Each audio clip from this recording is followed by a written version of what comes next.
What is up, everyone? Welcome to the Mind of Marsal podcast. This is episode number 100. I am your host, Armando Marsal. You can find all of my work over at fantasyguru.com. Follow me on the Twitter machine at Armando_Marsal, as well as on Instagram, Threads, and TikTok at Mind of Marsal. Before jumping into it, I just want to thank each and every one of you for tuning in. I greatly appreciate you all. Remember, folks, if you're enjoying the podcast, if you're enjoying the content, please make sure you rate, follow, like, review, wherever it is you're consuming the podcast. Well, we are going to continue here the team previews. If you haven't already checked it out, episode 99, we go over the AFC East. And with me again today is my guy, the great Tyler Buecher. Tyler, how's it going, brother? What's up, Armando? Excited to be on here for Pinnacle podcast number 100. Very, very cool, man. Kudos to you for making it to 100. That's very awesome. Very excited to be on here today with you. Yeah, man. I told you right before it's episode 100. It's a pretty cool accomplishment, I guess you could say, right? So 100 episodes are officially now going to be in the books as you tune into this one. You and I started doing team previews last week. We covered the AFC East. That's episode 99. Today you and I are going to be going over the AFC West. And I'm not gonna lie to you, man. I'm having fun doing these. We're diving into, a lot of the like we this is part of our process, it's part of what we do, but diving into all of these teams, looking at the moves, looking how all of these, pieces of the puzzles get together. And like I always say, we're trying to solve a puzzle as we get into the regular season. We're trying to, put all the pieces together. I think this is a large piece, free agency, the NFL draft, that's all behind us now. So now we're kind of focusing on how all of this makes sense going into the 2025 season. Um, Man, like, so I know you have a lot of notes, you've been doing a lot. So before we jump into what, what, if this part of the process right now, what are you looking at? Like, in addition to the moves, I know you do the analytics stuff. What other things are you looking at when you're looking at these team previews, man? Kind of a top-down approach, which is the same thing I like to say when I look at my projections. Looking at what kind of team moves they've made, what kind of play volume we can expect in the upcoming season, what kind of coaching changes have impacted pass play rate, pace of play, these types of things in terms of figuring out where the total volume is. Like, there's a big difference when we look at an offense that averages 500 plays over the course of a season relative to one that's at the 650 mark. We're just looking at very, very different outlooks here in terms of what to expect from each player as we siphon down and trickle through the tree there as things trickle down to the position by position outlook. That's really what I'm looking at. It's kind of just prepping for my projections, which will help fuel the upcoming best ball rankings. I just posted underdogs best ball rankings over at Fantasy Guru, but they'll help facilitate those and make them a little bit more sharper as we get closer to September and week one. Yeah, there's just so many moving parts and just putting it all together. And that's what we're really doing here on these episodes when we're looking at these teams. And when you look at the AFC West, three teams made the playoffs from this division last year. You look at the Chiefs, the Chargers, the Broncos. I think a lot of teams going in the right direction when you look at this division. The Chargers took a nice step forward there. They had a new coaching staff last year. We saw a whole change there. The team looked good. They've obviously added some key pieces this offseason and in the draft. I think the Denver Broncos, they got their quarterback last year, Bo Nix, and I'll be honest, man, he was surprising to me. I wasn't expecting that good of a season from him. So I think you've seen what they've done. They kind of continue to build around him, keep giving him pieces, keep adding to this team that I think when you look at this roster, very good roster here, Tyler. And then Kansas City, obviously they won their division. They went 15-2. This is a team that, we're continually seeing in the, playoffs and this multiple Super Bowls now in recent years. Arguably the best quarterback in the game in Patrick Mahomes. And I'm not talking about from a fantasy standpoint. I'm just talking about in general.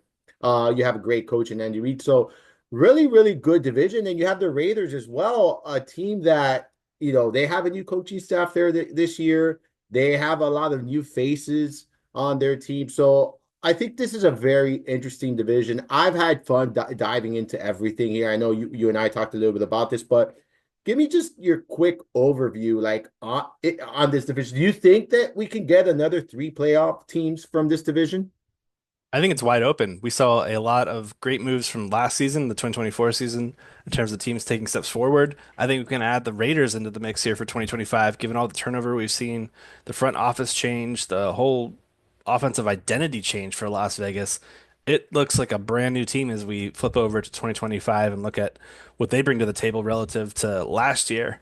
So maybe we see a more tightly contested unit in terms of um, like a 15-2 team and a 4-13 squad. Maybe those numbers are less at the extremes and closer to the 500 mark. But with all four of these teams closer to the 500 mark, and I think these division games we've seen time and time again that each squad against each squad has been pretty darn competitive over these last few years. I don't expect that to change at all this year, and should be a very, very entertaining one.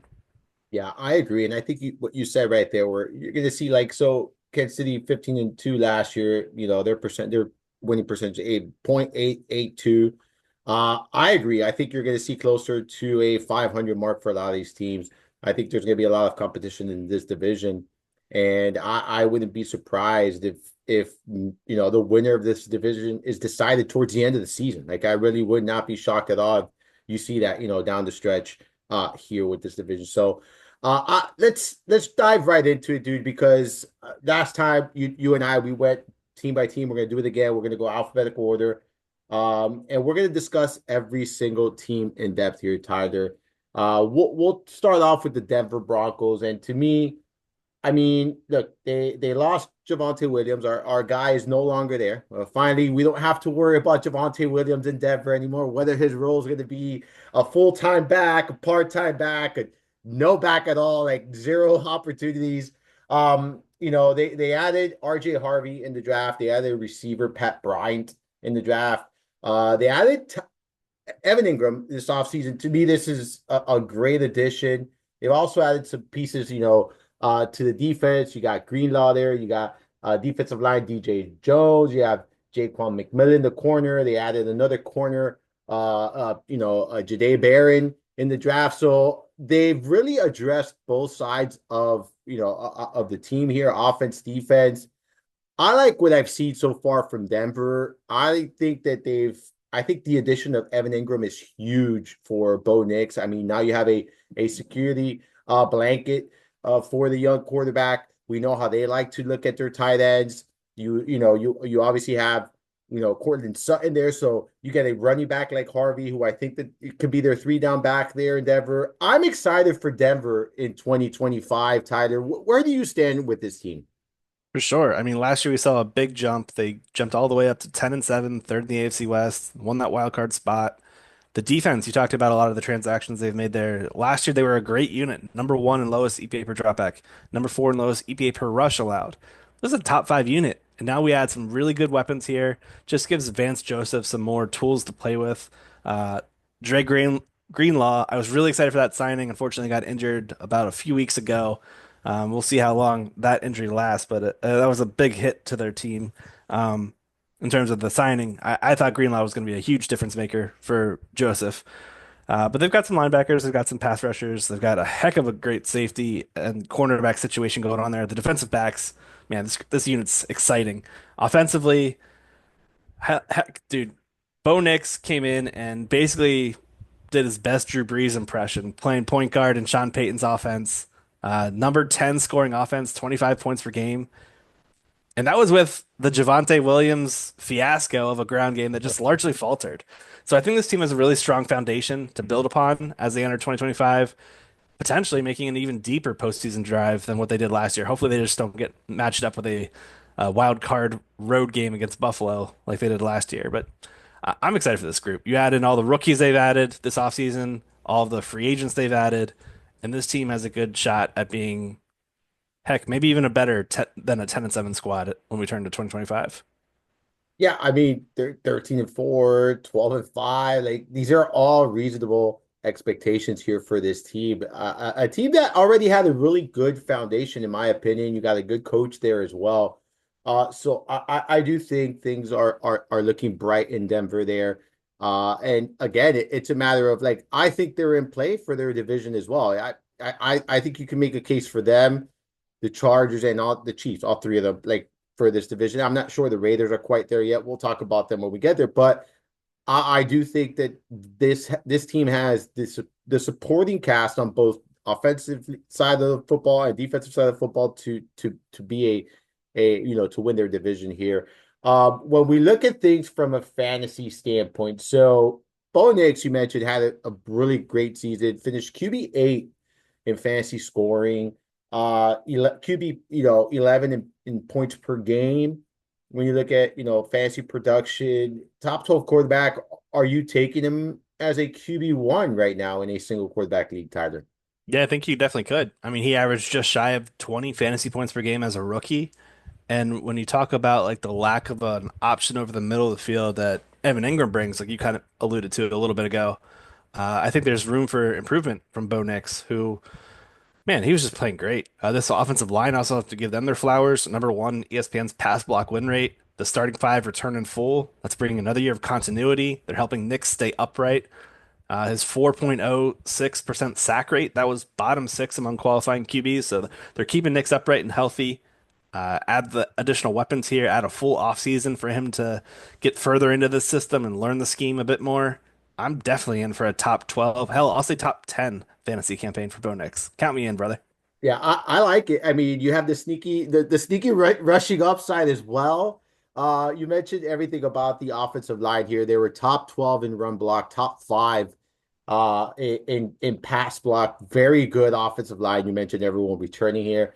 And that's key, right? Like that's key because you mentioned the continuity there. Like you need that with the offensive line, and now the young quarterback trusts that offensive line. Like just so many moving parts here. So I agree with you. I am totally fine with taking Bo Nix as your QB1 in a 12-team league, even in a 10-team league, like right, like kind of like what you mentioned. If you miss out on that range of the top tier quarterbacks, it's like, all right, you know what? I could wait around at this point and get myself a Bo Nix, where most people are going to be treating him as maybe a QB2. I'm okay with treating him as a QB1. I truly do like him going into this season, and I'll be buying shares. I'll definitely in best ball. We're definitely going to have some Denver stacks this season, I think, Tyler. Cortland Sutton, he exceeded expectations last year, given his, I guess where he was going. Where are you at with him this year? I know some of us there at fantasyguru.com last year were on him. I had, a decent amount of Sutton last year. Where are you at with him this year? Age 30, entering final year of his contract. I think he's once again in line for a big, big target share. He was Nick's go-to target, 23.3% target share, 7.8 targets per game. No other wide receiver on this team cleared 15%. So I think it's really notable just how often that Bo Nix leaned on Sutton. He was also the air yard accumulator there with 45% of the team's share. Yeah, just really like this guy. 135 career targets, reached the 1K mark for just the second time in his 7-year career. He was wide receiver 26, 14.1 fantasy points per game. And drafters right now, they are not anticipating any kind of setback in 2025. He's going off the board at wide receiver 28 right now in early drafts. So that's just two spots behind where he finished last year. I think I'm on board right there. Not a priority click for me, but I get it. Sounds like you're a bit more bullish on Sutton than I am. I mean, I'm okay with him as my wide receiver too. I'm okay with where he's going. Last year was much cheaper. I was highly invested. He was one of my highest owned wide receivers in drafters best balls last year. I don't know if I'm going to have as much exposure to him this year, but I definitely will have a share. I like where he's going. I think that you mentioned it. So like no one cleared more than 13%. Like not only receivers, like no other position cleared more than 13% target share last year for Denver. And I just don't see it. Like when you look at this roster right now, like do you see, aside from Ingram, right, who can cut into that, but I think you could still get 22, 23, 24% target share for Sutton and even a 20%. Like I just feel like it's going to be more saturated with those two versus anyone else here. But when you look at this roster, like Marvin Mims, Devon Bailey, like, are we really going to be competing for targets here aside from Ingram and Sutton? I don't think so. Um, So yeah, I'm in on so. And are you in on these secondary receivers? Or even let's say Pat Bryant, the rookie? Like, are you in on any of these secondary receivers? It's tough because we've seen this before with Peyton, where he's not afraid to rotate these guys. Last year, Lil Jordan Humphrey, he was number two among all receivers in terms of snaps. Devon Vele, number three. And that's with Marvin Mims being a coming on like gangbusters to close out the year. Last year, from weeks 10 through 18, 14.4 fantasy points per game, 4.20 yards per outrun. This dude was an absolute baller to close out the year. I'm just afraid Peyton's going to continue to put him in his doghouse for no freaking reason at all, much to the chagrin of fantasy owners and just a lot of frustration. So I'll be honest, I am not super excited about any of these guys. Then we also have the wild card of round three rookie Pat Bryant, who is slow as molasses, yet he's getting Michael Thomas comps from Sean Payton. God, I hate that. I'll be honest with you. Because now we could see the targets even more spread out. And I think people are going to hype up this Pat Bryant to Michael Thomas combination, and it's just going to be peppered all over social media, all over these summer months. And Bryant's going to have a really high ADP for some reason, and you're still going to be frustrated with him because he's still splitting time with little Jordan Humphrey come season's end. So I'm going to be honest. I'm not really in any of these guys. I like Marvin Mims the most from a best ball perspective and a dynasty perspective, but I really think it's going to be Evan Ingram that comes in here and just bulldozes his way to an 18 to 20% target share. I'm getting Jimmy Graham vibes. That's it. Like that's what I'm doing. Yeah. Like this is what this is, right? Like let's just not overthink this. You know what the tight ends in this system, a good tight end in this system could do. I'm just going to be buying in. I'll let everyone else do that. You know the rookie receiver Bryant there. You know what? Everyone else invest in that. I'll go ahead and invest in my guy Evan Ingram. I've been an Evan Ingram guy since day one. I'm not giving up now. I'm not. Speaking of him, like where are you okay drafting Evan Ingram? Are you okay with him as your tight end one? Yeah, actually, you mentioned the Jimmy Graham role. Graham had three consecutive top two fantasy seasons, and sure, that's definitely like the high water mark. Evan Ingram's age 31. He's probably not that same type of athlete and mover right now, but he is a quote unquote move tight end with a lot of yak skills. And the middle of the field, they definitely need some pass catching work there. I think he can easily clear that 18% target share that I was talking about and return, I don't know, I think top 12 fantasy value certainly seems in play. I think right around that tight end 10 to tight end 12 mark is where I have Engram, where it wouldn't shock if he did better than those fantasy finishes that I'm talking about. But I think that's where you don't need to pay anything more than that. Yeah, I'm good with him as my tight end one. I just think you have to understand the investment, the risk you're taking, right? Because I know he's been healthy a couple of seasons, but he's also missed time a lot due to injuries or whatnot. So there is a history of missing time and injuries, and like you mentioned, now he's getting up there in age.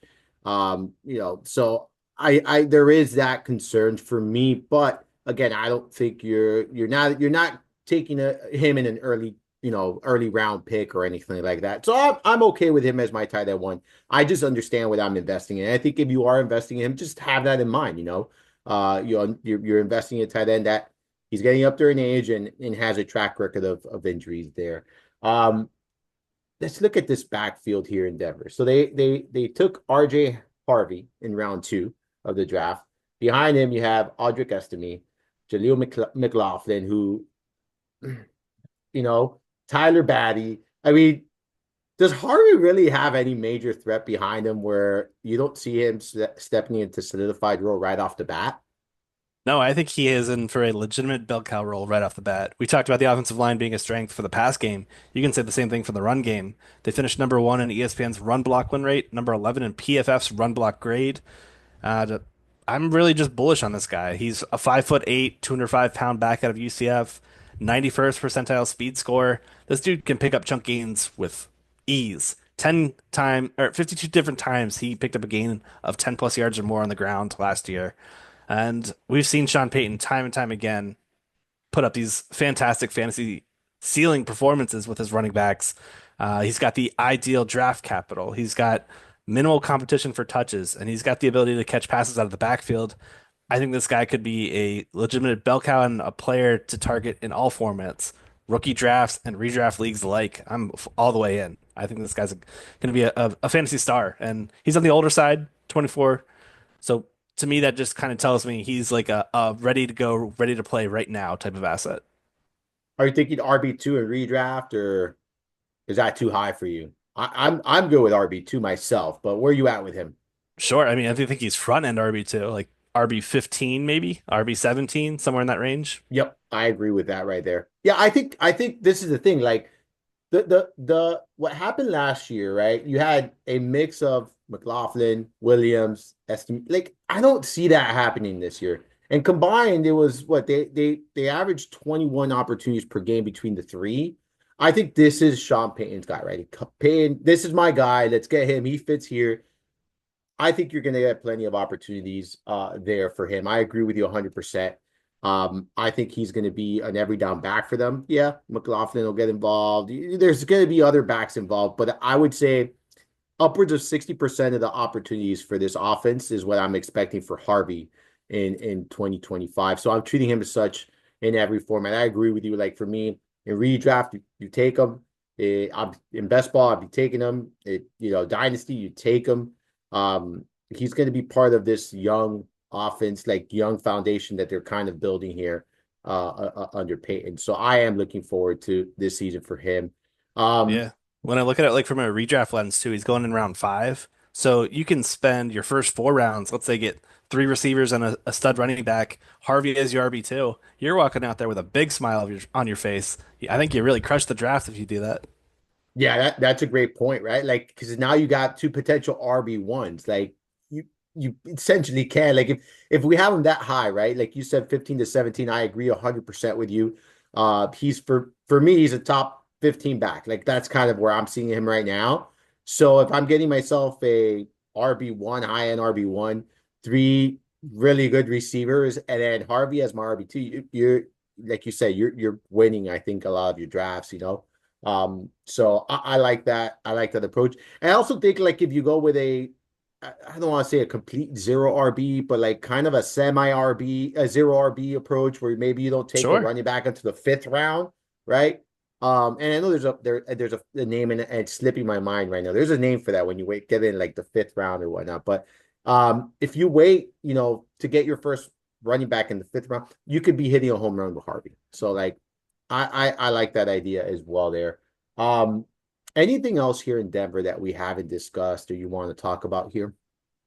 Not particularly. I'll just say that I think Denver, we haven't done our defensive rankings yet on the site. It's a little early for that, but I'll Yeah. just say Denver is likely to be up there towards the top. And and I'm glad you brought that up because I agree with you. We talked about some of the additions both via draft, free agency. This is a team that already had a good defensive unit.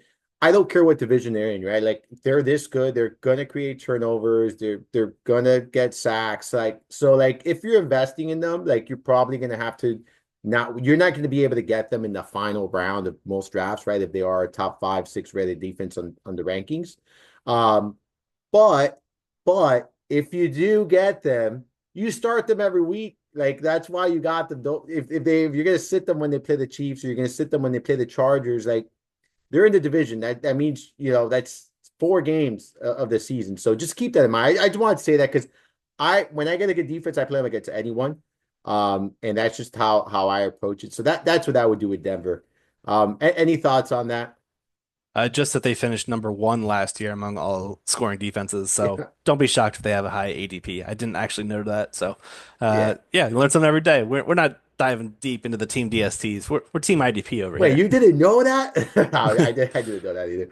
All right. Anything else here with Denver that you want Nah, to know? no, we're good. We're good. All right, let's talk about the Chiefs.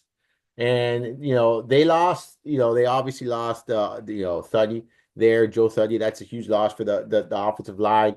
They lost DeAndre Hopkins, Justin Watson, Justin Reed.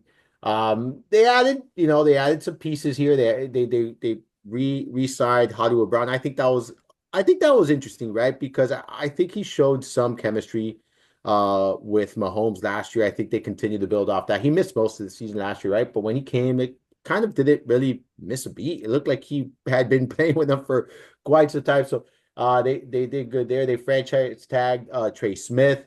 They added Josh Simmons in the draft. I think that was a key addition there for them. They did some defense. They added some defensive players as well. Jalen Royals. They added the receiver there. They re-signed Kareem Hunt. Like I think they did what we expected them to do to a certain extent, right? With some of the additions and kind of some of the players they retained and whatnot and brought back. Where are you at with KC? Have they done enough to get back to that, status of being that top team in the AFC or, at least one of the top teams in the AFC? They're such a weird team to analyze because they were 15-2, but it felt like they sleptwalked through the full regular season. They gave off NBA vibes where they didn't care about the regular season, they were just waiting for the playoffs. And it's just insane this like winning streak they've been on. 9 straight AFC West championships under Andy Reid. But this last year's unit, like they just weren't the dominant force that we've grown accustomed to seeing with Patrick Mahomes and company. They were 15th in points per game, despite being that 15-2 mark. They played down to their opponents. 11 of 17 games were one score matchups. Their 385 points scored over the course of the year. It was the second lowest over the last decade for Kansas City. Sure, they made it to the Super Bowl, but I think they were still sleepwalking when they walked in there, and they were a bit groggy as the Eagles got over them with a 40-22 victory. Curious to see what happens this year. I think um, some early hits at the offensive positions. They brought in Marquise Brown, weren't able to use him until late in the year. Rashi Rice lasted 3 weeks, and then week 4, he got injured running into Travis Kelce. Losing two of their key playmakers, and then you add in the what's his name? Pacheco. Isaiah Pacheco. Thank you. Yeah. You lost him in week 2 after a fractured fibula. It just kind of derailed the potential for this unit to put up big points week in and week out in the course of the regular season. So I think a fresh start is probably best for this unit. They brought in an interesting weapon in Jalen Royals. I really like him out of Utah State. He was a player I didn't write a profile for, but I did all the legwork for because I was really really into him. Um, I think he will be a welcome addition on the outside. A healthy Marquise Brown, who has a very incentive laden contract, will also be a guy to watch on the perimeter. Then you throw in Xavier Worthy, who scored a bunch of touchdowns rushing and receiving, really thriving as a yak per reception kind of guy. There's a lot of weapons here to like. So I think there's a chance that Kansas City, I don't know if they repeat 15-2. That felt kind of, I don't want to say fluky, but it felt like they ran pure, they ran hot. Maybe this year they come back down to like a 13 win season or a 12 win season just because of the rise in competition in the AFC West here. Um, that's kind of where my thoughts are. I really like the draft for them though. Getting Josh Simmons was a huge get. Like the rich get richer. They traded back to with 31-32 swap, and they got that Josh Simmons selection, who's recovering from a torn patellar tendon. But last year's left tackle situation, absolute mess. They had that rotation between Kingsley Suamata and Wanya Morris. That duo, let's just say the Kansas City Chief left tackle position, it allowed a league high 11.3% pressure rate on pass plays. So getting a answer there, or even just getting anybody else there, was a big need this offseason, which they definitely checked the box for. They brought in a journeyman from San Francisco to man the position, I guess, until Simmons is ready. Jalen Moore, kind of a, a what's it called, a journeyman of speed of sorts. But I really hope Simmons can come in there and really, really help this offense and elevate the unit. That's kind of what I'm looking at as far as like the overarching things, and then you look at the running back position. We'll hit RB later. Let's slow it down a bit. Let me hit the brakes. No, because you make a great point. So like last year they were 17th in pass block, right? The previous 3 seasons they were top 10, right? So there was clearly an issue there.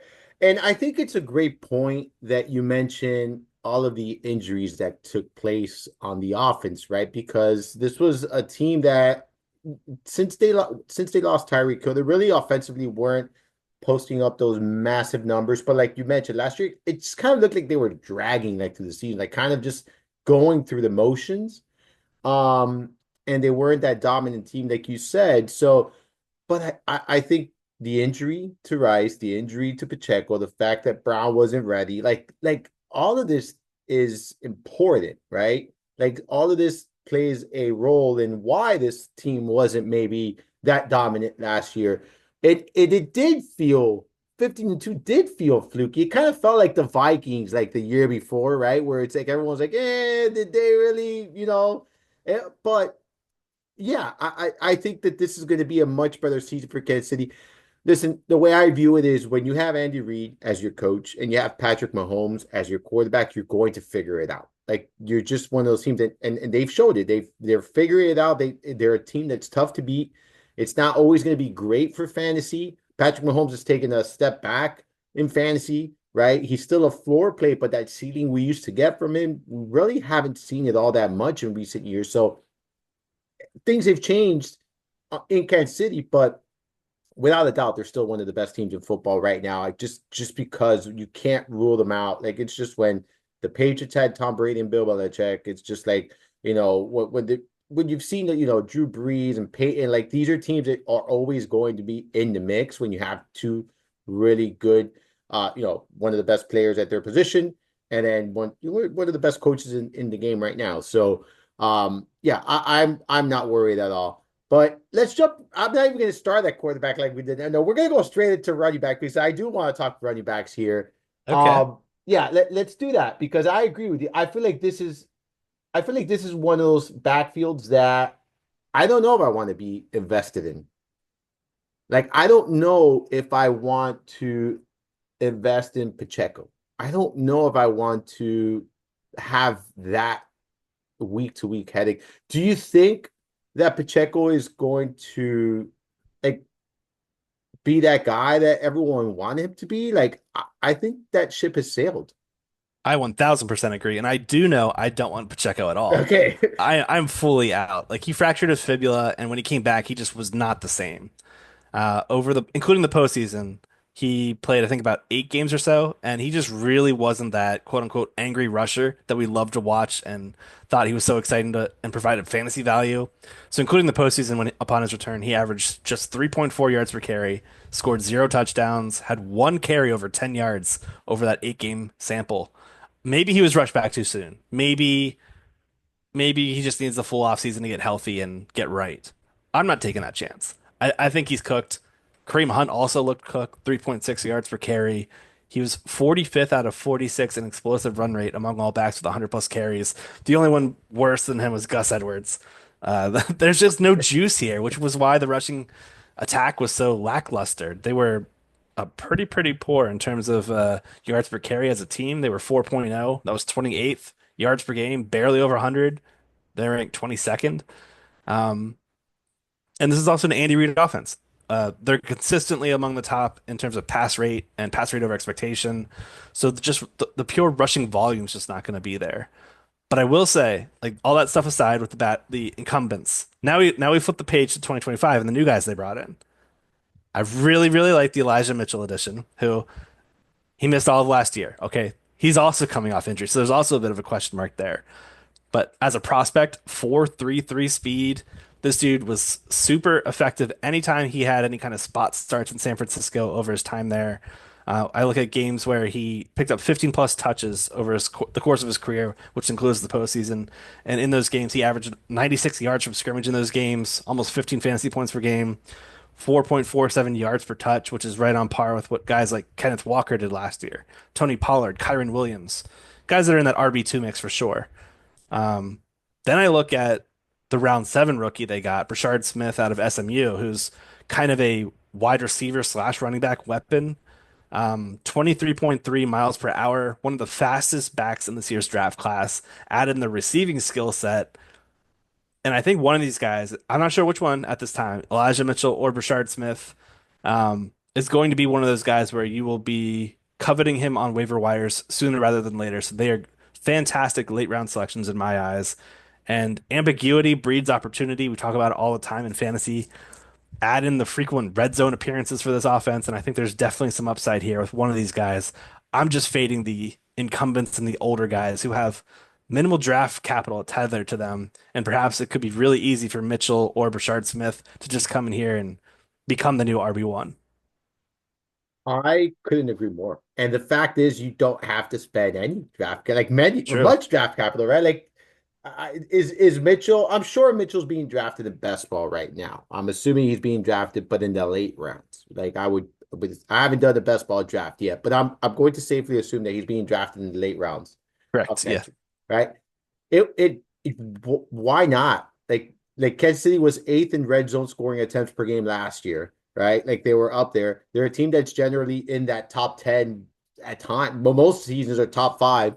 I think an offense that's going to be better this year. Yeah, I wouldn't mind taking some shots on Elijah Mitchell and then with him, look, it's very simple. You're not risking a ton. You're not investing a high draft capital. If he gets hurt, it was a late round pick of yours, right? You're not counting on him to start. You're not counting on him to be anything. What you're hoping for is some spike weeks if you take him in those late rounds of best ball drafts, and you probably could get them, and you might get them down the stretch. Like that could be a thing, right?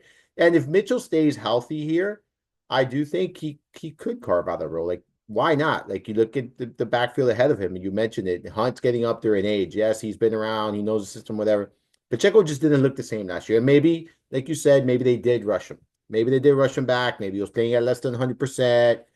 But it just didn't look good. Like when he returned and for the remainder of that season, there was not one sign that said, well, okay, now it looks better. No, it was pretty bad the remainder of the season for me. So I agree with you, man. I'm out. I don't mind taking late round shots on Mitchell, or even on Smith, like you mentioned. But as far as Pacheco and Hunt are concerned, I can't do it. I mean, I view Pacheco as RB3, maybe RB4-ish. Like it's not even a sexy RB3. Like I prefer taking a high upside play as my RB3 versus someone who what's going to give me 10 fantasy points per game. Like, you know, maybe. I Um, agree. Yeah, I play the game the same way. I don't right. want the floor plays. Yeah. Like there is going to be, it's just where I take the floor. But he's just not the kind of floor play I want anyways. Like I just don't know if that floor is high enough. Um, anything else in this backfield? Or could we talk about Patrick Mahomes? Because I feel like it's hard to separate Mahomes NFL, Mahomes fantasy, I think, right? And I think we have to, we're at a point now where we have to separate that because it's not the same as it was 3, 4 years ago. I'll just end with one note on Elijah Mitchell. He's definitely got a chance to be on the injury report at some time, if not on a stint on IR. So there's definitely risk there, but the opportunity cost for a guy who's going in pick 200 plus in ADP is next to nil. Correct. And yes, he is a risky player, but you're not taking any like massive risk because of where you're getting. Like I agree Yeah. 100% with you there. Uh Pat Mahomes, where are we at with our boy Pat Mahomes? Tyler, are you in or are you out? Oh man, you know Mahomes. He's entering his age 29 season. Uh I'll say this. He's held like a top six fantasy status among dynasty leagues for heck, maybe 6, 7, 8 years. But I think he's taken a step back. He's finished as the fantasy QB 12 and QB 11 the past 2 seasons, despite being in what we talked about, one of the most passive offenses in the league. He's very conservative with dinks and dunks. Some of that has to do with his offensive line, some of that had to do with the weapons last year. But the spike week potential, it just wasn't there. He was more of a floor-based fantasy asset. And I think he's still going to continue to be more of a guy that relies on yak and some trickery, elevated by a high touchdown rate. He's got like a career 5.9% touchdown rate. 6.0 is just a tremendous number. To have a career touchdown rate right at that line is fantastic. But I think the days of viewing Mahomes as an elite asset are over. He should be more in the quote unquote great category, which is fine. It's just we got to acknowledge it.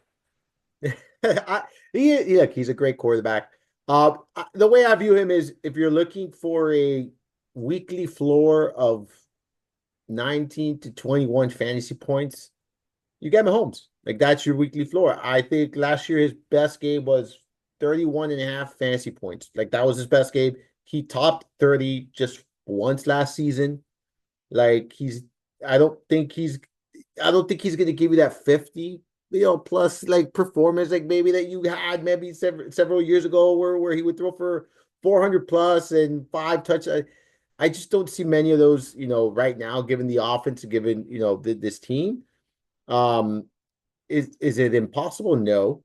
But I think he's just a floor play each and every week, and that's kind of what I view him as. I'm not drafting him for the ceiling at this point. If I'm drafting for ceiling, I'm going Allen, Hurts, Lamar Jackson, like these guys that give you that rushing upside, that they give you that 40 plus, ceiling, and they can do it multiple times throughout the year. So, I'm still viewing Mahomes as a QB1. I'm still okay with him as my, top quarterback in a single quarterback league. I have him inside my top 10 in the rankings. Um, but I don't, and again, I haven't done. Where's he at in ADP wise? Out of curiosity, like, are you able to get him in the sixth, seventh round right now, or is he gone way before that? No, no, you're seventh round. 80 overall is his ADP. He's QB6. Yeah, I'm good with that. Like, I'm okay with that if you are in round seven and, like you said, you took that kind of approach where you have, you know, three really good receivers. You have two good running backs, Harvey as your second running back. You took a tight end and you're getting Mahomes as your starting quarterback. I think that's a really good start to a fantasy football draft because you're getting a floor play at that time at the quarterback position, and one that gives you, I think, and I think there's different floor plays, right? I think he might give you one of the higher ends of the floor plays, like when you're looking at that 19 to 20 fantasy points per game. Not everyone's going to give you that. When, some other guys that we talk about when we look at floor, we're looking at 15, 16, very different when you're averaging 5, 6 more fantasy points per game on a week-to-week basis. That's about a touchdown a game. So I think it's a difference. So I view him as a high-end floor play. And I think that that's what we got to view him at. And there's still potential upside, right? If this offense does get clicking, if, Rice, Worthy, Brown, everyone's healthy and they can figure it out, we're going to talk about Kelsey. I understand he's up there in age, but he's still in the picture. Like, we can't forget he's in the mix. Um, so yeah, I agree with that. Let's dive into the receivers here, Tyler. Um, I know you liked Worthy last year, right? I think he was one of your guys. He had a good season. They used him in, so many different facets of the game there. So talk to me about him, about Brown, about Rice. Get the preview here of these Chiefs receivers and what expectations are this year. Yeah, I actually want to start with Rashi Rice because he's the more interesting receiver in my book, coming off that ACL injury, potentially fighting a suspension. I'm not really worried about the suspension. Everything I've read kind of points towards it just being delayed and delayed and delayed, and it might not even come to fruition until 2026 at this stage. So I'm taking that out of my analysis entirely. As far as the ACL, it happened really early in the season. It happened week 4. He should be back to 100% before the season starts. Again, rear view mirror. I'm not looking at that at all. What I'm looking at is the first 3 weeks of Rashi Rice's 2024 season.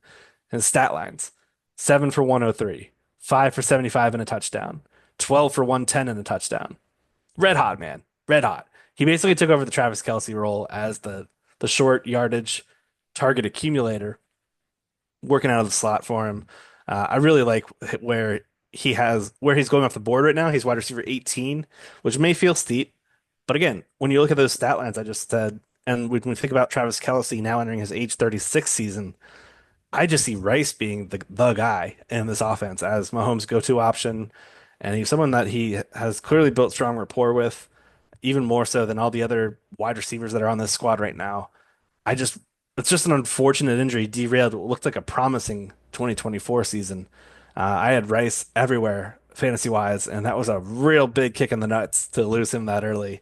Um, Xavier Worthy also had a fantastic season among all 85 wide receivers with 50 plus targets last year.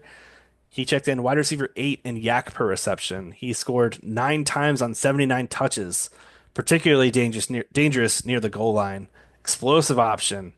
I think we saw a lot of east-west plays out of necessity, but if we can get some help there at left tackle, maybe we get some more of that north-south action going in 2025, especially with the air yards leader DeAndre Hopkins elsewhere. So I think we could see Worthy teed up for a big fantasy campaign. And then Marquise Brown, I mean, he's sub 180 pounds. This dude continuously gets banged up. And I think his lack of availability um, puts him in a bad light among fantasy drafters, but he's still been productive when on the field. So he's a fine grab at ADP. But I also think his lack of availability was a big driving force between selecting Utah State's Jalen Royals.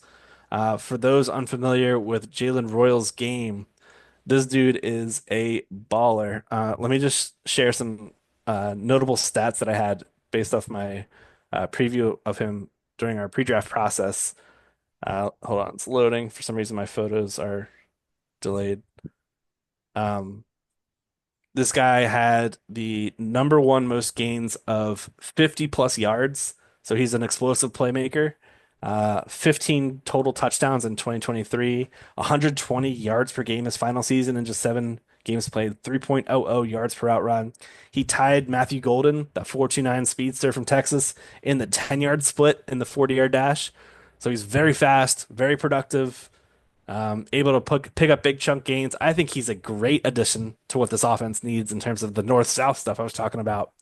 Um, dude, I'm in. I think the Kansas City's offense has a chance to rebound. We just need that left tackle position to solidify. So it might not be September, it might not be October, but by November, when Josh Simmons has returned, I think we're going to see some big, big weeks from this offense. Yeah, I agree 100%. And you look at the receiving group, right? Like, I want to echo something here. A couple things you said. First of all, Rashi Rice. Like, we cannot ignore what he did at the beginning of the season, right? Like, he was just playing lights out. 33, 27, 38%. Those were his target shares the first 3 games of the season. All right.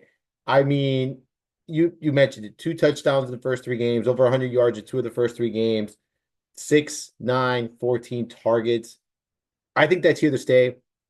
I'm not concerned about the off the field issues. Everything I've read suggests that he should be ready for training camp, which means he should be pretty much full go at the start of the season, if that's true. Um, this is kind of like Alvin Kamara a couple of years ago, right? Where there's you don't know what's going to happen, you don't know what's going to happen. It kind of prolonged, nothing ever happened. I think that's what we're going to happen. What we're going to see with Rashi Rice. So you said he's going wide receiver 18. I have him as a top 24 receiver, so I'm totally fine in that range. That's not far off from where I have him. Worthy, someone who I think is going to continue to grow in that role. He was number 2 on the team in red zone targets, so behind only Kelsey. He had a 17.7% target share. He had 4 receiving touchdowns inside the 20-yard line, which was tied most on the team there with Noah Gray. So I agree. I feel like, you look at this supporting cast here. You look at the addition of Royals. You still have Brown. You don't have that superstar, right? Like maybe you don't have that Jamar Chase, the Tyreek Hill, like, but you have a very good supporting cast. So I'm in. Where do you have Worthy as far as like where do you feel comfortable taking Worthy as a wide receiver 3, wide receiver, 4? I would assume you're not taking him as a wide receiver 2 if you have Rice in that range. Well, drafters are split on this. Yeah. Rice right now, wide receiver 18, ADP of 30.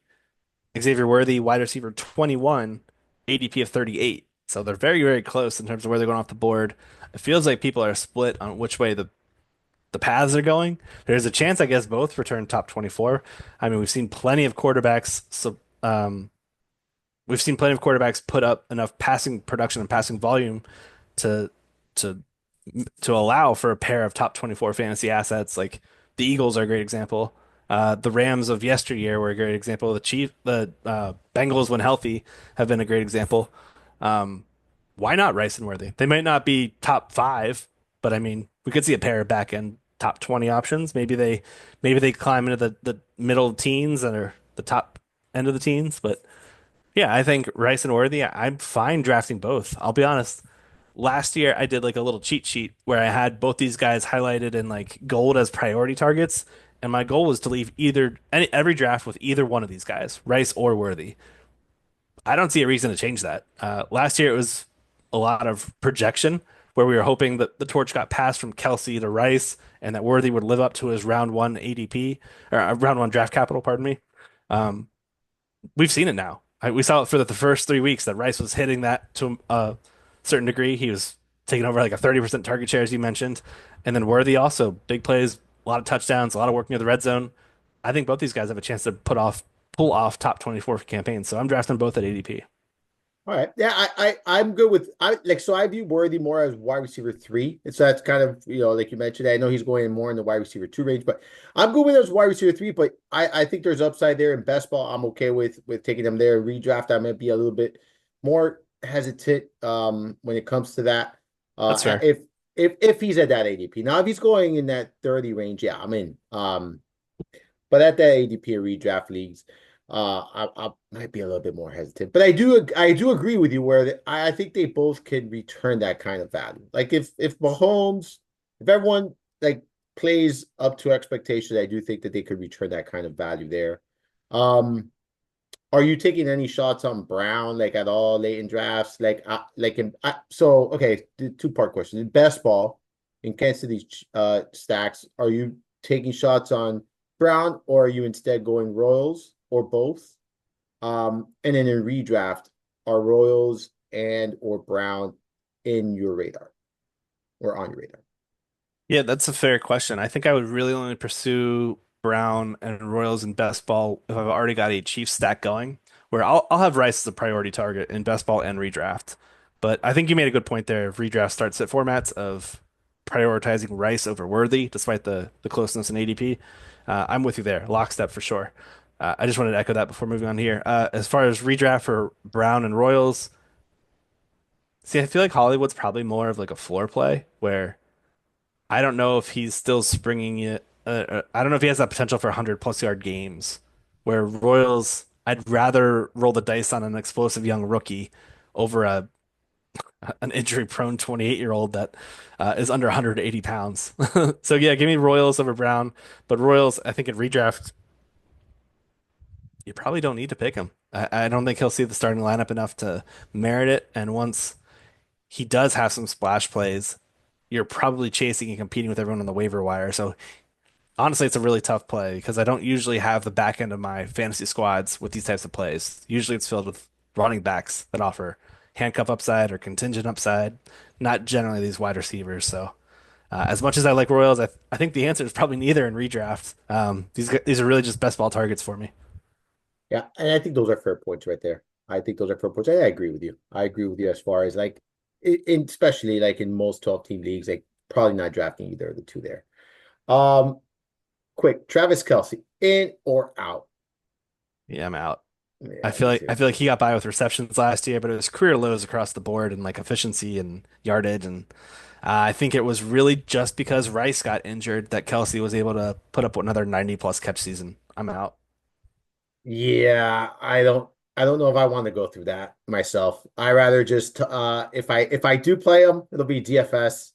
I don't know if I want to invest in a season long or even best ball. It depends on where his price is at the time when I start drafting. But no, I don't see myself investing there. I think there are too many pieces there. And this is a situation where I could see them kind of conserving him, right, for the postseason, for that inevitable run that they make there Yes. in the fall. Like I Good. I see that I could see that happening, you know? Yeah, good Um, point. Quick rapid fire. Jonnu Smith over Travis Kelsey. Which one? if you're taking ADP and everything into account, Sure. I'll just take Smith, cheaper Smith. They're Jonnu's 4 picks higher in ADP than Kelsey. What? Are you Yep. I'm telling you, I haven't looked at Best Buy ADP. So Yeah. I really, Yep. I'm with you though. I agree. I think Jonnu over Kelsey. I just wanted to take your split your pick your yeah. brain on that one. Sorry. Yeah, it's not I thought it would be a bigger discount, but yeah, okay. Wow. That's you just surprised me. They see we learn something new every day, you say. Anything else here at the Chiefs? Now we can move on. All right, let's go to the Raiders. This is a complete overhaul. They got a new head coach, Pete Carroll, new offensive coordinator, Chip Kelly, new quarterback, Geno Smith. They added Raheem Mostert. They drafted our guy, Ashton Genty. They drafted Jack Beck. They added offensive line in the draft. Um, I mean, dude, they've added a lot of pieces here. They beefed up their offensive line. All right. They've beefed up their defense. They've beefed up their offense. Like you mentioned the complete overhaul here. I think they've actually done a very good job. And I think this team is going to be much better than they were last year going into the season. Tyler, what are your thoughts here? Overall thoughts on the Raiders? Overall thoughts is they cleaned house, not just on the team, but also in the front office and coaching positions. New general manager John Spytek, he was hired after years in the Bucks front office. They brought in Pete Carroll, they brought in Chip Kelly. Yeah, just a complete overhaul. Tons of different players added to the mix. Geno Smith trading him for a 92nd overall pick, a round 3 selection. I thought it was really notable that they were offering Matthew Stafford over $100 million on a 2-year deal, and Stafford and the Rams declined it because the Rams didn't like the trade compensation they're getting back. So instead, they offered Geno a 2-year, $75 million contract with 66.5 million guaranteed. Good for you, Geno. Get paid, brother. Um, yeah, I mean, it's just a brand new offense. It's an entirely new scheme. It's a brand new system. It's a brand new offensive line, brand new passing quarterback. And it's all going to be run behind a brand new running back who this team is fully committed to as their MO and the identity of this offense. They want to run the ball heavily. So it's just a whole new chapter of the Raiders saga.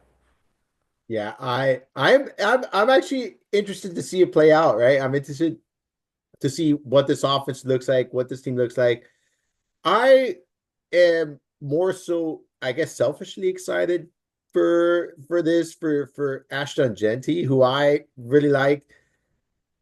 I think we could jump right into that. Like, Sure. how high do you have him? Like, do you have him inside your top five? Do you have him inside your top 10? Do you have him inside your top three? Like, where are you with Genty? Well, we just blew your mind with the Johnny Smith thing. Where do you think he's going right now in early drafts? He has to be going top six.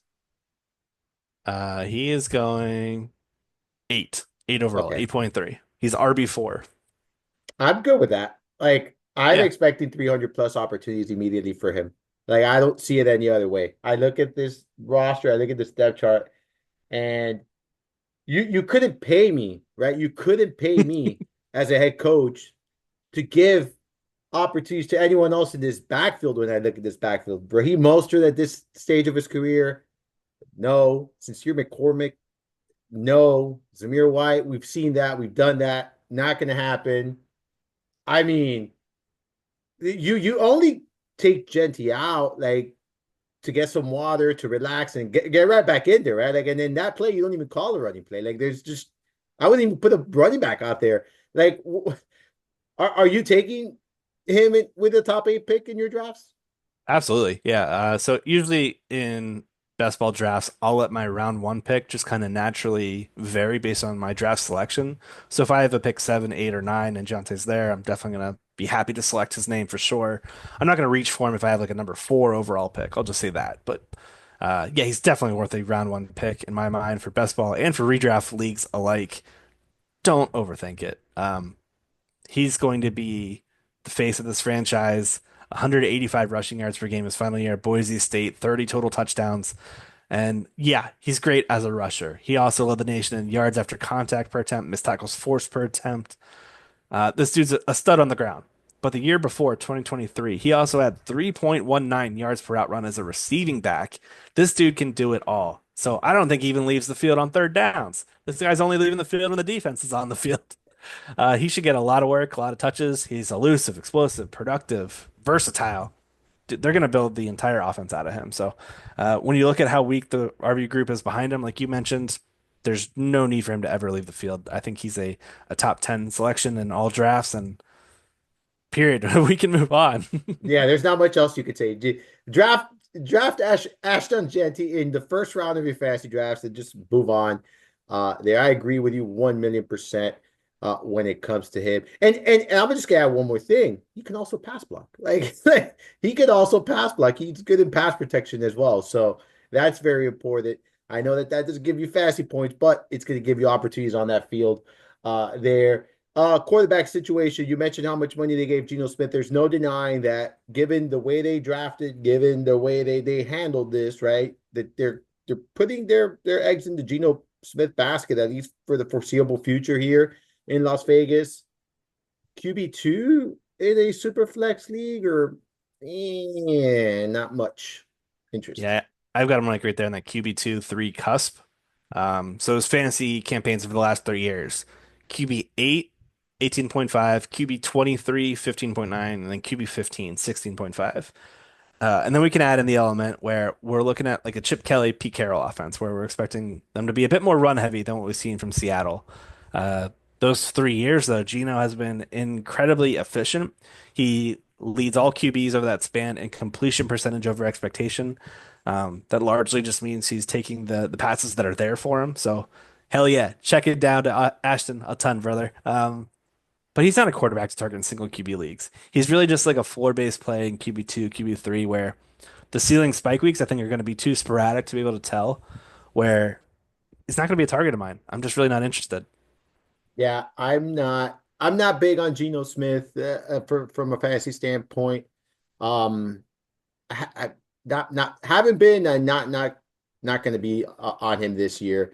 Brock Bowers. Let's talk a little bit of Brock Bowers here on the other end. Like he has cemented himself as one of the top two selections at the tight end position, right? Like in all drafts.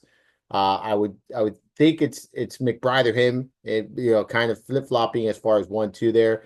Um, where are you at with Bowers? Are you going to be investing early draft capital? Do you see him as tight end one in 2025? Yeah, it's a great question. 153 targets as a rookie, 112 catches as a rookie, which broke Puka Nakua's previous record that was set just the year prior. But like we said, it's a new offensive philosophy, new play calling, new quarterback. I'm still kind of bullish, man. I still think that what Geno offers is a lot better than what we saw last year between Aiden O'Connell and Gardner Minshew. So they'll be on the field more, which I think at least leads to more touches and more opportunities for Bowers. Um, Once again, I think he'll pace the unit in target share, and it's not like Bowers was seeing like a 40% target share, like something outlandish that's not repeatable. It was 23.6%. That's very repeatable. 8.8 targets per game. His low ADOT, 6.7 yards, means the high majority of those targets translated into receptions as their high percentage looks. So maybe we see an uptick in touchdowns because he only had 5 scores last year, but I'm still super, super interested. It's really an opportunity cost question of are you willing to spend a he's going at the round 1-2 turn. So are you willing to spend a top 15 pick on a tight end? And a lot of people immediately say no to that. I'm okay with it. I'm particularly okay with it in underdog tournaments where you get rewarded for that upside. He will be a priority play for me in FFPC tournaments where it's tight end premium for sure. But in those formats, he'll probably be a top 6 selection. No issues with that at all. But again, I'm only doing it in tournaments where I'm not trying to beat 11 other people in my league. I'm trying to put up a score that beats thousands of other contestants. Outside of that format, I'm probably not going that route in a redraft start sit format. I'm probably looking elsewhere. Yeah, I couldn't agree more. And I think you make a great point, right? When you look at his 26% target share, like that's doable once again. And then you look at the supporting cast too, right? Like you look at the receiving group here in Las Vegas, like this is going to be Brock Bowers is going to be the top receiver for this team in 2025. I'm convinced like that's going to happen here. I don't see that like his role diminishing whatsoever, despite the new coaching, new coach and new offensive coordinator. I don't see it changing. He's too good of a player. He's too big of a piece in this offense. Like he's part of the future here in Las Vegas. So I think he's going to continue to be involved. I do think that's a heavy price tag to pay, but you know what? If you are going to invest an early draft capital on a tight end, I think you look at Bowers and you say, yeah, he's the guy. Like we were investing high draft capital on an aging tight end last year. And I'm not saying you and I, but I'm saying the community, right? Like in Kelsey, like they were investing. Why not on a young tight end who just smashed a ton of records as a rookie? Like he broke the tight end record of receiving yards, reception, like that was set by Ditka. Like, what I'm saying? Like, this guy's for real. And I just want to toss something out there. When you look at Geno Smith, and again, this goes back to I do this every year, the QB target shares. I haven't done this year's. I haven't gone back to dig up the data from 2024 yet, but going into 2024, of all starting NFL quarterbacks, obviously the non-rookie quarterbacks, he was 11th in target share to the tight end. 21.57% of his passes throughout his career have gone to the tight end position. Like that's a significant number when you look at some of the other guys, top 11 there. And kind of right there with several other quarterbacks. And he was one of few with over 1,800 pass attempts that had that number. So just keep that in mind. Like he has targeted the tight end position. I think that's going to continue here. And I know that's system based or whatnot, but these quarterbacks have a tendency of like looking at their tight ends. They're going to continue to do so.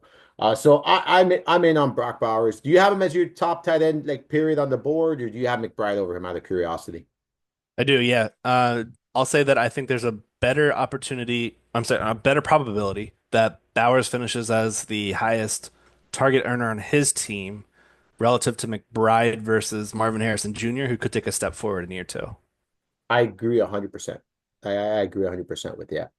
Um, let's look at well, we've talked about the receivers here a little bit. Like, well, we haven't talked about it, but we've said the lack of receivers. So let's look at this receiving group here. You got Trey Tucker, Jack Beck, Jacoby Myers.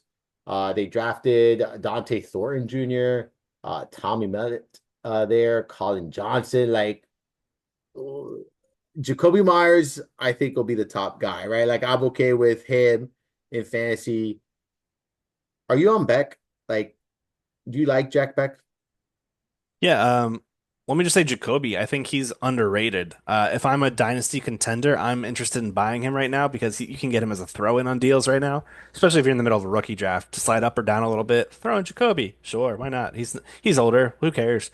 This guy's been a top 30 producer 5 straight years, coming off a fantasy season where he averaged 8.3 targets per game, led the Raiders in air yards, wide receiver 23. Yeah, I really like Jacoby as a great value selection. And then newcomer Jack Besh, he's an interesting guy out of LSU and TCU during his time in the collegiate level. I think he's a sneaky flex, probably wide receiver five guy. Might see a better bump in efficiency with better QB play, but we got what we got here. But yeah, he piques my interest for sure. Las Vegas has 174 vacated targets. That's the fifth most. Over 75% of what Besh caught his final year went for either a first down or a touchdown. So this guy's been super productive. He's got inside outside alignment versatility. I think he can play that big slot role here in this offense and be very, very productive. But beyond those three names, Bowers, Myers, and Besh, it's tough to get on board with any other pass catchers here in Las Vegas. Yeah, I mean, you go back like Trey Tucker averaged 4.8 targets last year. It's not a pretty sight. I know he had some decent games, but Hmm.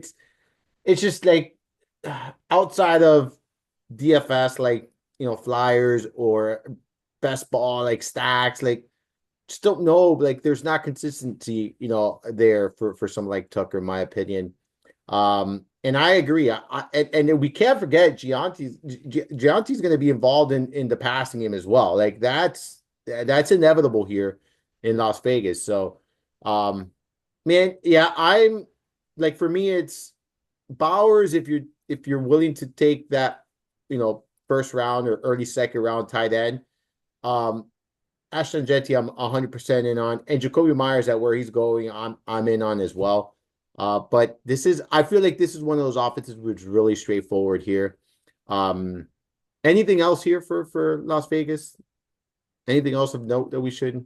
Offensive line, I think they're a solid unit. I think they're pretty good. Like I know they've I've been asked is Genty running behind an elite offense. It's not elite, but it's solid. It's a good foundation there. Um, do you agree with that? Yeah, I do. And they added Alex Kappa too, which I think is a pretty good interior offensive lineman.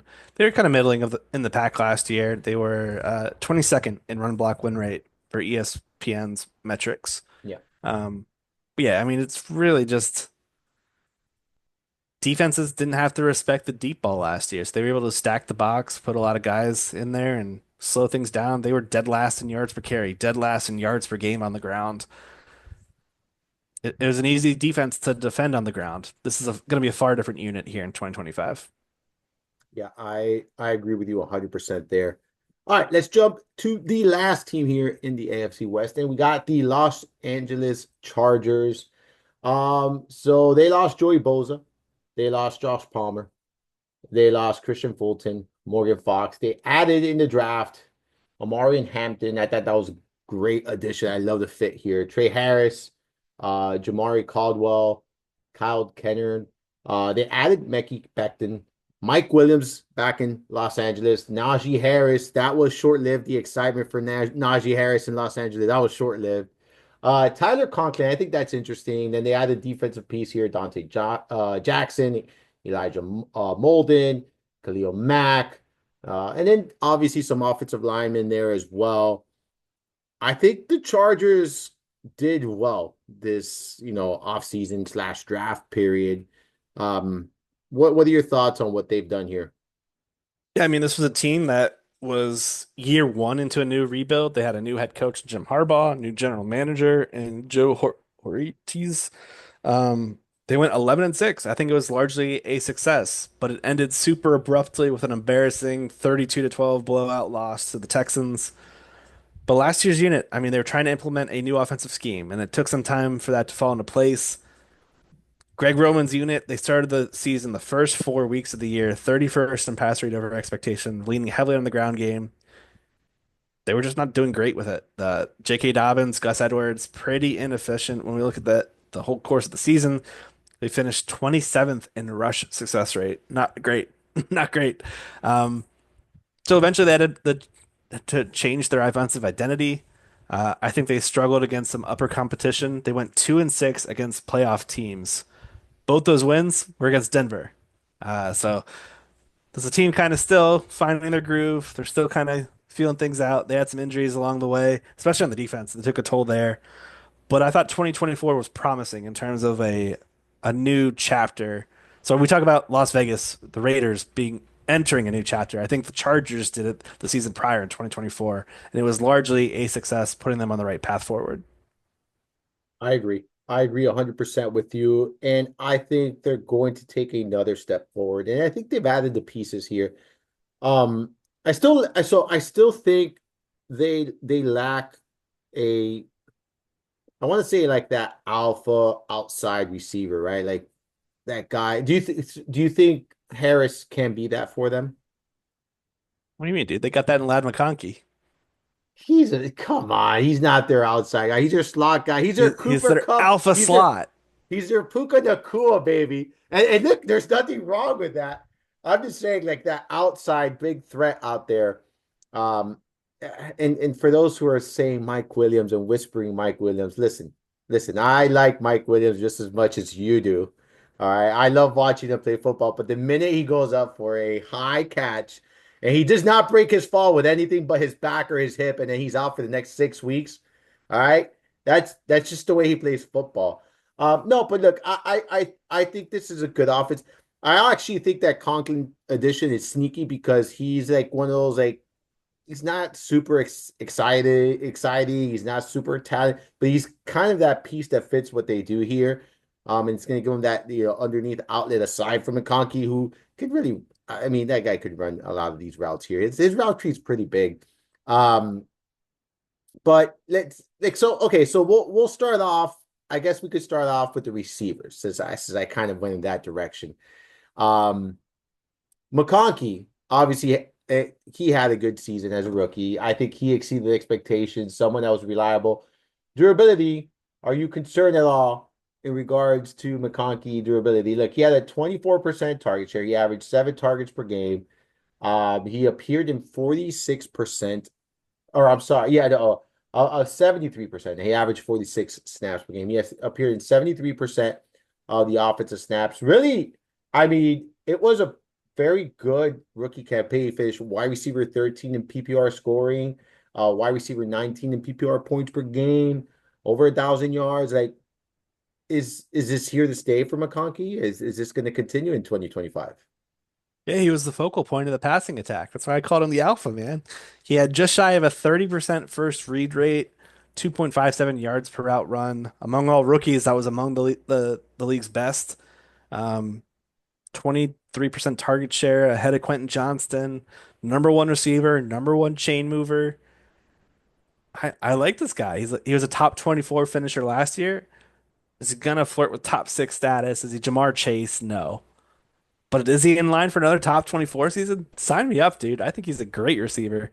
I think he's going to see a lot of volume here, and hopefully the rushing attack is able to sustain drives a bit longer. Uh, Last year they added Joe Alt, paired him with Rashawn Slater. I love the addition of adding Mekhi Becton at guard here. Really add some more beef up there.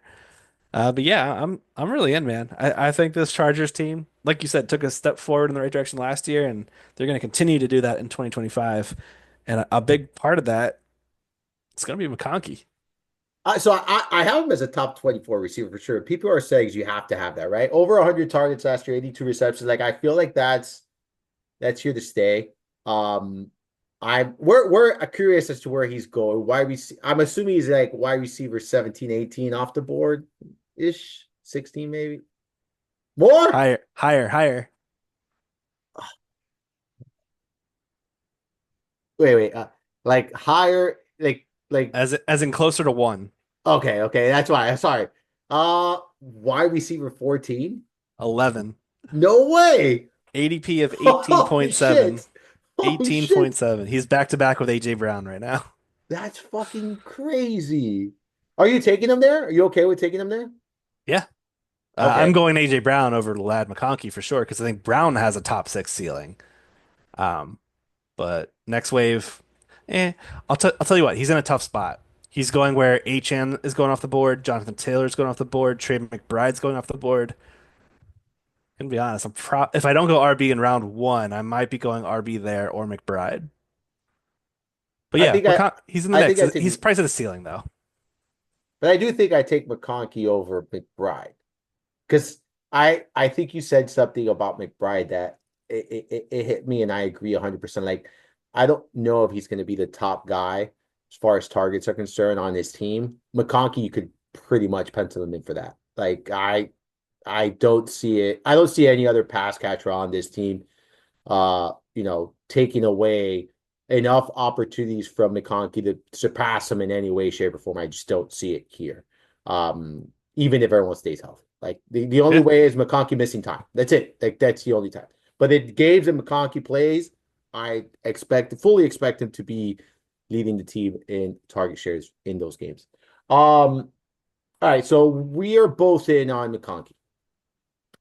Are you in on any other pass catcher? Like, do you have any expectations from Mr. Mike Williams himself? I don't have high hopes. I think it's just a matter of time before he gets injured. That's just unfortunately what we've come to expect at this point of his career. Quentin Johnston, I also don't have high hopes for. Just a guy that struggled with contested catches. He got hot last year in the touchdown department, but I mean, it was largely a season of wasted wide receiver four outings for those trying to chase production. He finished the year with like almost a 10% drop rate. He went 7 for 23 on contested catches. Not great. This dude still struggles with what he struggled with in year one. And then they add Trey Harris, another guy who wasn't great in contested catches, a round two selection out of Ole Miss. He had 93 contested catches over the course of his collegiate career. And when you have that many contested catches, that tells me that you cannot separate at the collegiate level with continuity. And if you can't do it at the collegiate level, it's going to be even more difficult at the NFL level where defenders are faster, smarter, and more established. The good news for one of these guys, Mike Williams, Quentin Johnson, or Trey Harris, is they need help on the outside. Um, they like just out of necessity, one of these guys is going to be seeing a lot of volumes and opportunities. I just remain skeptical on any of them being consistent fantasy options. And I think that consistency is something that is overweighted in terms of redraft leagues. People want that consistent producer. When I click his name, he's going to give me 15 to 20 points every single week. I just worry that, I'm not saying these guys are in line for that. I just think that these guys are probably going to be far more volatile than what the ADP demands in terms of the opportunity cost. And I'm probably going to go elsewhere whenever they're on the board and the top player available. Not gonna lie to you, I'm not ready to pour one out for my boy Quentin Johnston just yet, but the bottle is tilting, and it's about to the liquid is about to come out here, Tyler. It's just not looking good for him. Um, I agree with you. I think it's gonna be very inconsistent from this outside, and that's why I said like before, like yeah, we have McConkey, he's their guy. There's no denying it. I like him a lot, but they need that other outside presence that they can rely on as well. Like that, they're still missing that. Um, if you have like so I agree with you where I'm probably outside of Charger stacks in best ball formats, right? Like unless things change drastically between now and when I'm doing my season long drafts. But as things are today, I don't see myself drafting many, if any, Harris, Williams, or Johnston shares. Now, I will say this, if I'm choosing one, it's probably going to be Harris, given that they, kind of where they elected him, or selected, I'm sorry, would you go with Harris if you're choosing one of these guys, or would you go in a different direction? Yeah, I mean Harris was phenomenal his final year at Ole Miss. He played 8 games and he had over like a 5.1 yards per out run mark. It's otherworldly. Anything above three is fa considered fantastic. Trey Harris had a five, something north of five. He's going right now as wide receiver 53, around pick 102. So I think it's palpable. I think you can definitely make the argument for him over any of the other guys. Uh, Leaning back in that conversation of ambiguity and the unknown, I'd rather roll the dice with Harris in the event where those yards per out run and that high receiving production from Ole Miss's final year translates into a big season for LAC. But I just don't have it conviction in it. I guess that's my shortcoming here. And I think that's fair, right? Like it's tough to have any conviction on any of the three players. Like I feel like Johnston has shown like he has struggled with the same thing since entering the NFL. Mm. Even going back to college. I mean, like you could go back to college and it's the same thing. Mike Williams just like, you kind of know the story already with him. Like durability has been the issue, the issue, not an issue, the issue throughout his career. And then you have concerns about Harris and obviously a rookie. I was gonna say a freshman, but a rookie. So there you go. I think it's McConkey and or bust when it comes to this, making it an interesting stack if you're doing best ball. Let's look at the quarterback position. Let's look at Justin Herbert here. Finished QB 11 last season, QB 16 in PPR points per game. 19 point, just shy of 20 there. Where are you at with him in 2025? Yeah, he saw a massive dip in pass volume and overall play volume, less than 30 attempts per game, which is a career low for him. Uh, like Jim Harbaugh came out and said, we want to get him to the Hall of Fame. I just don't foresee that happening, barring a massive philosophical change with Herbert suddenly adding an additional 10 plus dropbacks per game. Um, I think he's priced accordingly, like front end QB2, back end QB1. I'm a buyer. So like McConkey, we're drafting him round two. And if I've got him on my team, I will definitely be hunting for Herbert to make the pairing play. I just I hesitate here because I think there's a chance with this revamped running back room that a lot of the touchdowns come from the ground and not a lot from the air. Uh, yeah, I think Herbert's back to playing efficient ball, and unless these receivers are able to run with yak and find a way into the end zone, we may see fewer passing touchdowns and more rushing touchdowns in 2025 for the Chargers. Yeah, I'm not gonna lie to you. I missed the Keenan Allen, Austin Eckler offense that we had here in Los Angeles. That was far more fun to watch. I think I look at Herbert. You see, like this is a perfect example where I look at Herbert, more of a floor option than a ceiling play at this point. Kind of like I view Mahomes, but maybe not as high of a consistent floor as Mahomes. I don't know if that makes sense, but that's kind of how I'm viewing Herbert. He's more of like you, front end QB2, lower end QB1. Really depends on my draft. If you go after McConkey, I agree. I think you're going after and just kind of double dipping in the fancy points there makes a lot of sense. It is an easy stack to do. But hard to be overly excited, when you look at the supporting cast and obviously what this offense is and what kind of offense you're expecting, right? This is they're going to try to emphasize the run here. And I think a lot of the moves that they made this offseason, adding Harris, drafting Hampton, I think they want to make sure that the run game works here. Like I think it's pretty obvious that they're going to try to run the football here in Los Angeles. So yeah, I'm in lockstep with you when it comes to Justin Herbert. Now, let's look at the backfield. Obviously, I'm not gonna lie to you, I was excited when they got Harris. I'm like, all right, we're gonna get we're gonna get plenty of opportunities for the 3.3, 3.4 yards per carry, but we're gonna get enough volume to exceed the 1,000 yards. We're gonna return our value on investment. Not a high ceiling guy, a little floor play guy. But now that has all changed with our guy Hampton in the picture. I'll be honest with you. This is the way I'm viewing this is we could see a some type of committee early on in the season.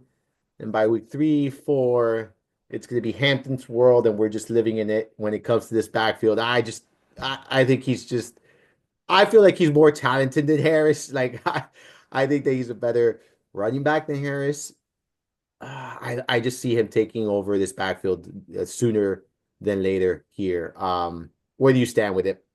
I am 1000% in agreement with you. Najee was brought in on a 1 year, $5 million contract. It's not substantial. It's really not when you look at like the big scheme. Um, General Manager Ortiz said they were not looking for a specific back to pair with Najee. Rather, they wanted someone who could complement and work with him and maybe carry similar traits.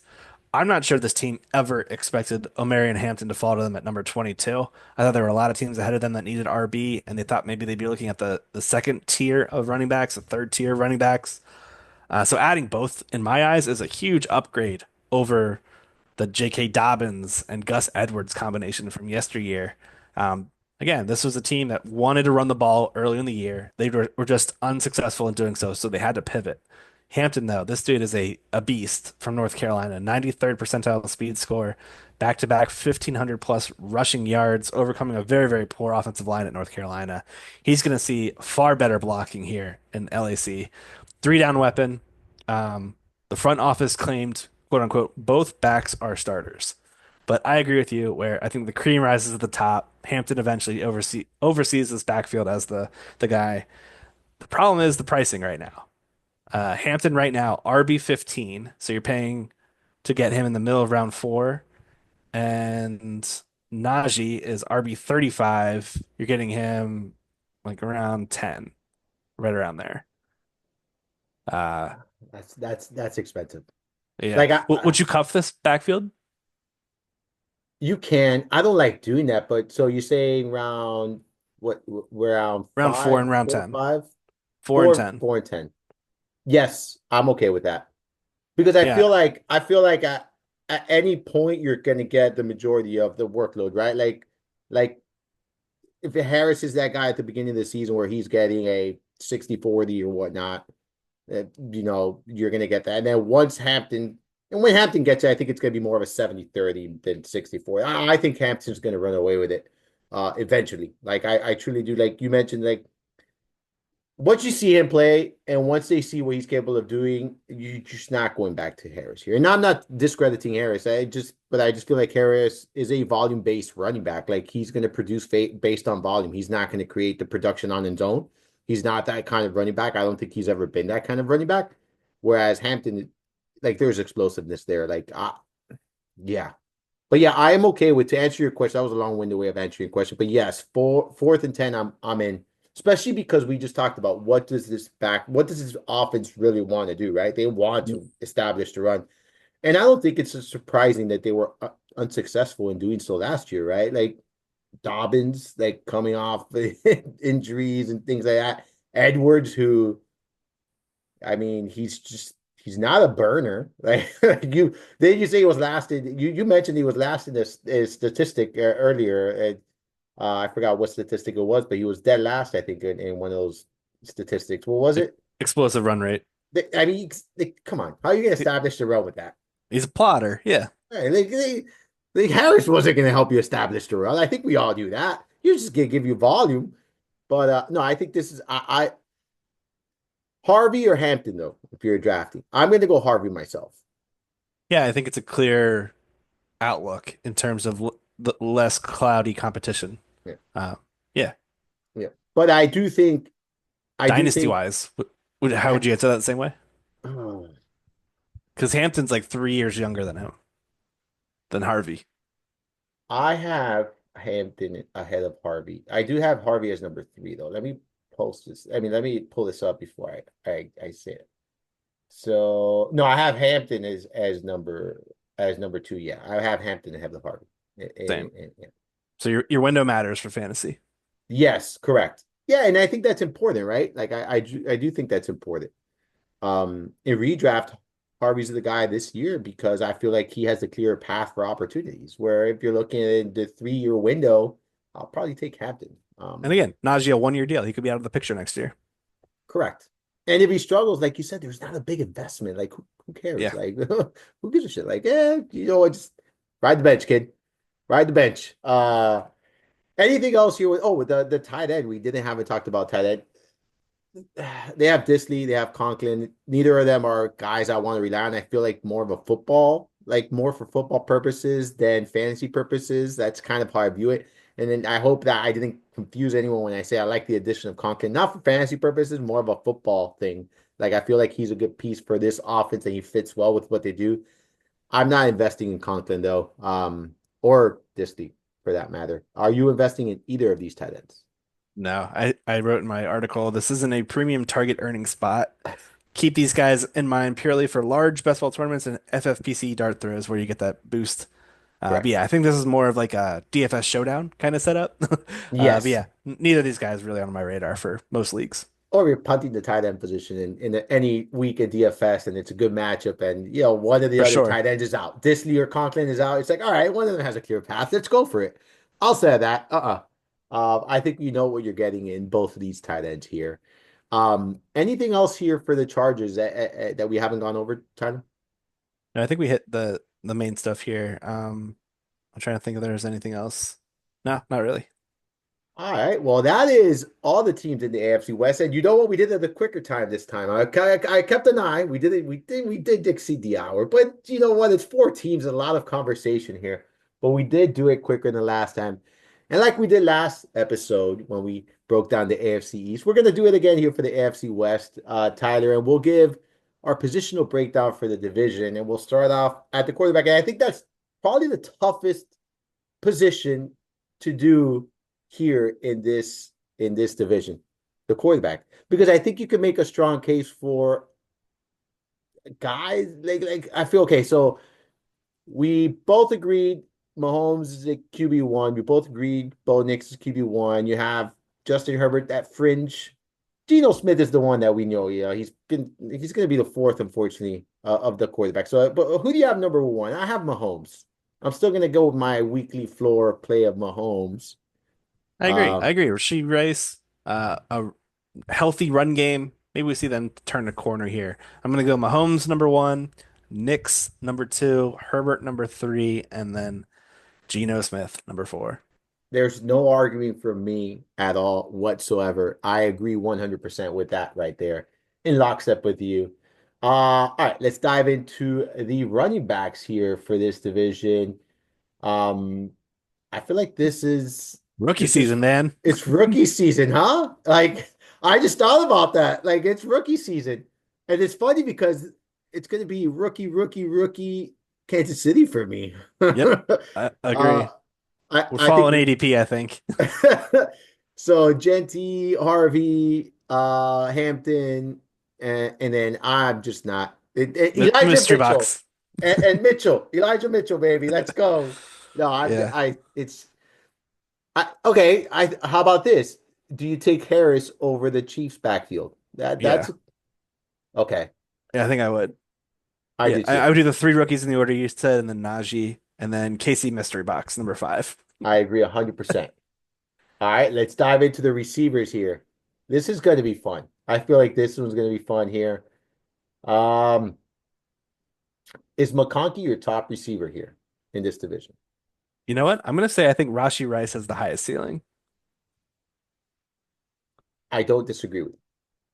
I think it's 1A, 1B for me, to be honest. I don't, I think it's, so I think if Rice hadn't gotten injured and there wasn't any concerns about the off the field issues, we'd be having an entirely different conversation. Is Rice pretty clear that guy, I think, because I do think he was, I know it's a 3 game sample, man, but God, it looked like he was going to have a breakout, like, and I mean breakout season. Like he looked really good early on. Um, so Rice, McConkey, let me see. Rice, McConkey, Sutton, Myers, Worthy. I don't know if I Oh, want to flip flop Worthy and Myers. I know you're going to be lower on Sutton than I am. I know y that. yep. I've got Worthy third, so I'd go Rice, Ladd, Worthy, Sutton, and then Jacoby. Okay, so we have the same top five. Yeah, just different order. Yeah, yeah. All right. So, all right. I like that. And then, I mean, tight end. Like, look, let's just say it like it is. Bowers is overtaking the Kelsey. That's it. Kelsey's no longer the apex predator at the position. He's removed from that. It's now Bowers. So it'll be Bowers. And then Engram versus Kelsey is the question, I think. Ah, I'm an Ingram guy. I don't know if I could do that, man. Because okay, if we knew 100% that Ingram would stay healthy the entire season, I would be more inclined to building that case for you. But because the fact of the matter is that if we look throughout his career, he's missed a lot of times due to injury. I'm going to keep that in mind, and I'm going to let that like play a role in my decision here. So it'll be Bowers, Kelsey, Ingram, and then the Raiders. Yeah. Raiders mystery And, box. Or not Chargers. Raiders, Chargers. Sorry, I said Chargers. Raiders. It's Chargers mystery box there.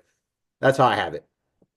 Yeah, I won't argue with you. I will say he's gonna be turning 36. I And know. as a guy that's also about to be turning 36, I feel like injuries are piling up. You sleep wrong and you wake up and your neck's going the wrong direction. I don't You wake up, your back hurts. Listen, I don't know if Kelsey's gonna make it a full year either. Listen, I'm 41, gonna be 42. I'm not gonna lie to you, my hip hurts, my back hurts. It's a rough scene out here, man. And I'm not playing that sport either. So yeah, I agree, man. Age is creeping up on Kelsey. Hopefully, I do think like this is the thing. I do think they'll take it easy on him, and I think if you invested in him, just be ready for a roller coaster of a season, in my opinion. Especially if the receivers are healthy, right? Like, do you really need Kelsey at 100% every game? I don't think so. Um, I'm out on Kelsey this year. The more I think about that, man, like I don't know if I'm going to be investing there. Yep. Uh, Tough to yeah. click at tight end 7. I agree with you. Hell, I'm gonna say Ingram. Let's go Ingram. Oh boy, I won't listen. I won't get mad at you, or I won't say you did something wrong if you take Ingram. All right, I'm just gonna say that I'm not ready to do it myself, but if you do it, hey, you might get rewarded for it there. Is there a significant drop off in ADP between the two? Oh yeah. Let me just pull up the tight ends on Underdog real So quick. if you would ask me the Kelsey Ingram Oh, question, pardon me. like It's one round. So okay, Kelsey's tight end 7 going at 100.0 exactly ADP. Evan Ingram, tight end 10, 113. so Smith and who else is going before Ingram in that range? Yeah, so I'll start tight end 6 at Jonnu. Tight end 6, Jonnu. Tight end 7, Travis Kelsey. Tight end 8, Mark Andrews. Tight end 9, Colston Loveland, the rookie from Chicago. And then tight end 10, Evan Ingram. That is a very interesting range right there. Very interesting range. All right, well, there you have it, folks. We gave you the full AFC West breakdown there, Tyler. As usual, brother, great stuff. Why don't you let everyone know? I know you say it every show, but let everyone know where they can follow you. Let everyone know what you got cooking. I know you're going to be posting an article covering the AFC West on the site today. So keep an eye out for that. But what else you got going, man? Yeah, we do a lot of research for these podcasts, so we're not just talking out our butts. So I'm putting all that content as well onto the website for Fantasy Guru subscribers so they can read it in detail and reference it later. Other than that, you guys can catch me on Twitter at Tyler Buecher. Other content I got down the pipeline, some more best ball rankings coming out. I published our underdog rankings this past Wednesday. I will publish some DraftKings or drafters this upcoming Saturday or Sunday. And then you and I will be hitting another division come Monday. Yes, sir. We'll be back on the show Monday. We'll be covering next week. We got two. We got AFC South, AFC North. No particular order yet. You know what? We're going to surprise you. I'm not going to let you know yet what we're going to cover on Monday. Tune in for the surprise. It's either going to be the AFC South, AFC North. Lots of good conversation in those two divisions. I think we're going to have obviously a lot to talk about. Some news came up today about a receiver in one of those divisions, and there's another receiver in another one of those divisions. They got traded. So there's going to be plenty to talk about next week, Tyler. Today, you and I, though, we did cover the AFC West. Remember, folks, you can catch all of my work over at fantasyguru.com as well. Follow me on the Twitter machine at Armando_Marsal, as well as on Instagram, Threads, and TikTok at Marsal. Remember, if you're enjoying the show, join the content, join what we're doing here. Make sure you like, rate, review, and follow the podcast wherever it is you're consuming it there. Again, Tyler, thank you so much for joining me today. Thank you so much for breaking the AFC West down with me. Always a pleasure. You always bring the goodness. Make sure you're checking all of his work out over at fantasyguru.com. Make sure you're following him on the social media. And you and I don't do Twitter that much like we used to, but you know what? We're still in there. We still tweet. We still post. And make sure you're in Discord too. We're always in Discord answering those questions. Dynasty Room. Our dynasty room is doing really well right now. Like a lot of people in there interacting. I'm now in the round three of one of my dynasty league drafts.